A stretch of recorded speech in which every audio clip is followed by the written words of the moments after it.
Imagine करो आप 2026 में हो और सुबह जब उठते हो तब आपके मोबाइल में ना तो कोई व्हाट्सएप नोटिफिकेशन है, ना इंस्टाग्राम की रील्स लोड हो रही है, यूट्यूब में पॉपअप आ रहा है कि नो कनेक्शन, क्योंकि आपका 1 GB डेटा खत्म हो चुका है और आपको नया डेटा डलवाने के लिए 300 रुपए का रिचार्ज करवाना पड़ेगा। 300 रुपए फॉर 1 GB डेटा। इस दुनिया में स्विगी और जोमेटो भी एग्जिस्ट नहीं कर, क्योंकि जीपीएस ट्रैक करने का डेटा बहुत महंगा है। इस दुनिया में यूपीआई एक स्कैम है, क्योंकि सड़क पे खड़ा चाय वाला कभी भी क्यूआर कोड को स्कैन नहीं करवा सकता, क्योंकि उसके लिए उसको डेटा डलवाना पड़ेगा और डेटा बहुत महंगा है। दुनिया में कंटेंट क्रिएटर नाम की कोई जॉब नहीं। कैरी मिनाटी, बीबी की वाइन्स, फिजिक्स वाला, शायद ही वो लोग कोई इंस्टीट्यूट में पढ़ा रहे होते। ये कोई हॉरर मूवी नहीं है, ये इंडिया की रियलिटी होगी। अगर 2016 में श्री मुकेश अंबानी ने एक बटन नहीं दबाया हो। आज हम एंटर करेंगे एक अल्टरनेट रियलिटी। क्या होता अगर जियो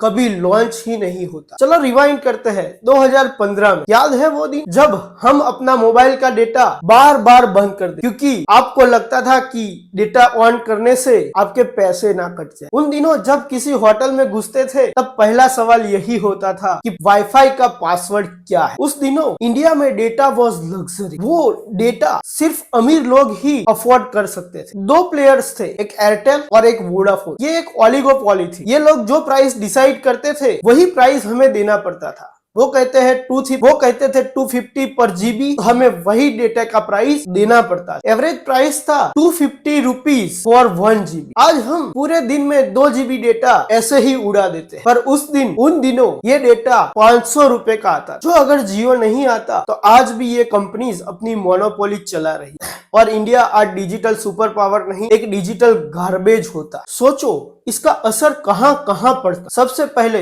यूपीआई और फिनटेक 10 की चाय के लिए, छोटी मोटी चीजों के लिए मोबाइल निकाल देते हैं और यूपीआई से पेमेंट कर देते। जो ये चीज महंगी होती तो ये नहीं कर पाते और दुकानदार हमसे कहते साहब कैश दे दो, मोबाइल नेट नहीं चल रहा है। डिमोनेटाइजेशन के वक्त देश कोलैप्स हो जाता, क्योंकि पेटीएम, फोन पे चलाने के लिए लोग राजी नहीं होते, क्योंकि डेटा बहुत महंगा है। दूसरा, the startup ecosystem. Ola Uber जैसे स्टार्टअप्स भी फेल हो जाते, क्योंकि ड्राइवर को मैप देखने के लिए डेटा चाहिए होता और क्लाइंट को राइड बुक करने के लिए भी डेटा चाहिए होता। एक राइड बुक करने का 100 रुपया होता तो डेटा का 50 रुपया होता, तो इसीलिए ये बिजनेस मॉडल ही फेल हो जाता। तीसरा, एजुकेशन। कोविड के टाइम पर जो जियो नहीं होता तो गरीब बच्चे ऑनलाइन क्लासेस अटेंड नहीं कर पाए और पढ़ाई भी नहीं कर पाए। इसके लिए उनको पढ़ाई को छोड़ना पड़ता, क्योंकि कोविड का टाइम बहुत लंबा था और जियो ने एक बहुत ही अमेजिंग काम यहाँ पे किया है। जियो ने इंटरनेट को ऑक्सीजन बना दी। उससे पहले खाली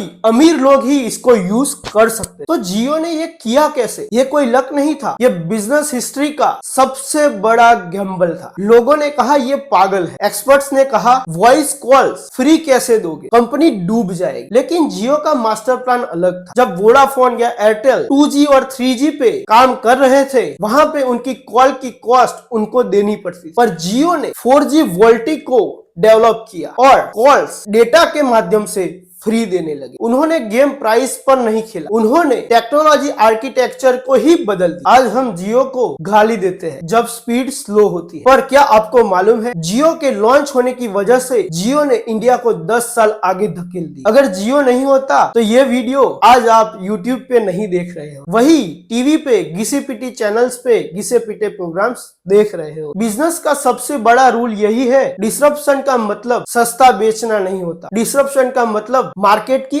आदत को बदल देना होता है। फन फैक्ट यह है कि जियो ने हमको डेटा का एडिक्ट बनाया और पूरी इकोनॉमी ही बदल गई। अगर आपको ये केस स्टडी अच्छी लगी है तो प्लीज सब्सक्राइब करो, क्योंकि डेटा फ्री है और नॉलेज भी फ्री है। See you in the next one.